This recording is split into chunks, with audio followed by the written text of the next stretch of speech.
నేను ఆ రోజు రాత్రి కోసం ఎంతో ఆతృతగా ఎదురుచూశాను. ఎందుకంటే నా జీవితంలో ఇది మొదటిసారి. అసలా ఫీలింగ్ ఎలా ఉంటుందో అని మనసులో ఎన్నో అలజడులు. గదిలోకి వెళ్ళగానే అంతా నిశ్శబ్దంగా ఉంది.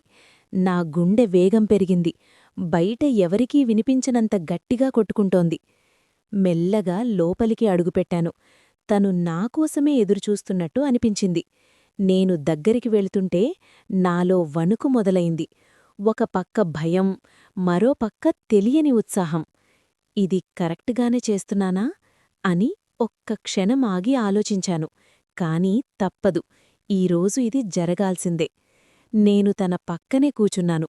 తను చాలా మృదువుగా ఉన్నాడు. ఆ స్పర్శ తగలగానే నా ఒంట్లో కరెంట్ పాసైనట్టు అనిపించింది. లైట్లు ఆపేశాను. చీకటిలో ఆ వాతావరణం ఇంకాస్త సీరియస్గా మారింది. నేను మెల్లగా నా చేతులతో తనని తడమడం మొదలుపెట్టాను. తను ఏమీ మాట్లాడటం లేదు, కాని నా స్పర్శను ఆస్వాదిస్తున్నాడని నాకు తెలుసు.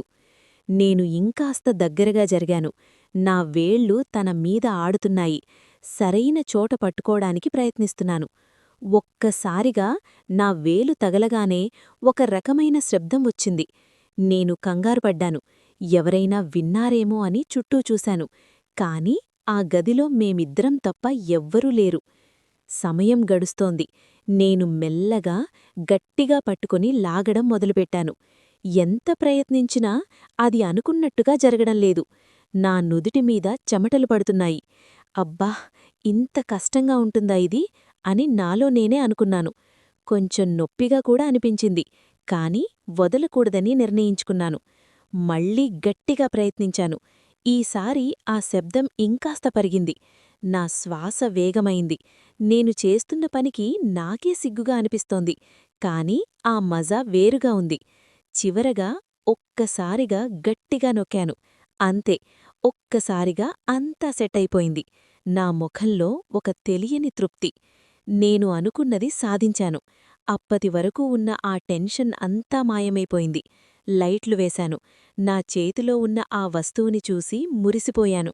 ఇంతసేపు నేను పడ్డ కష్టం వృధా కాలేదు. ట్విస్టేంటంటే, అసలు నేను ఇంతసేపు కష్టపడింది నా కొత్త ఐఫోన్కి స్క్రీన్ గార్డ్ వేయడానికి.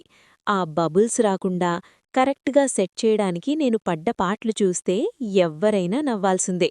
కొత్త ఫోన్ కదా, స్క్రాచ్ పడుతుందేమో అని ఆ వణుకు, ఆ టెన్షన్